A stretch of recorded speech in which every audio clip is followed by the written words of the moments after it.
lechon. Mamumukbang na ako. Magmumukbang ka na? This is lechon. Lechon. Who gave that to you? Ate Melissa, tsaka Kuya AJ. Kuya AJ? You say thank you to Ate Melissa and Kuya AJ. Thank you. Who did that lechon?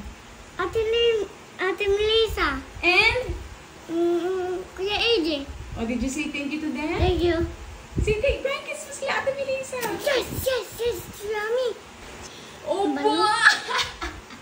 Bano? Good smell. Ano guys, mukbang na ako. Mukbang ka na? Sige nga. Start mukbang nga. Wow, talaga. Wow!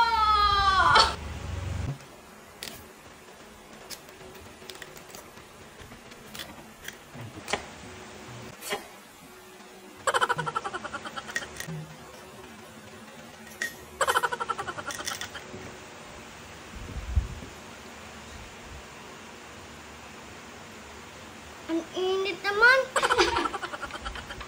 Ano ba yan, di?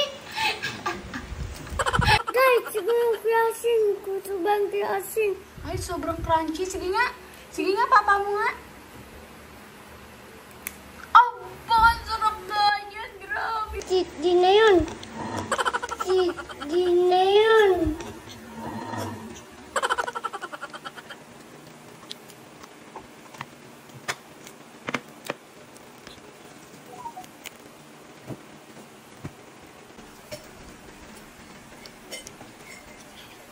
Yummy. Di ko Ate Melissa, baka naman sa lechon. Nagpadala nga ng panglechon ang dalawa sa fan ni Liam from Canada. At yun nga yun na super fan ni Liam na si Kuya EJ at Ate Melissa. Sa pagpaparinig nga nito ni Liam, natamaan nga itong si Kuya EJ at Ate Melissa. Dito nga rin namin nalaman na si Ate Melissa pala ay may-ari nga ng lechonan dito sa Pilipinas. O diba, napakabongga naman talaga ng mga nagmamahal dito kay Liam. Actually, nung last week pa nga pinadala ni Kuya EJ and Ate Melissa ang panglechon nito ni Liam. Kaya lang, ang sabi ko nga kay Kuya EJ, hindi nga namin maaasikaso dahil nga sa sobrang busy namin ni Daddy C.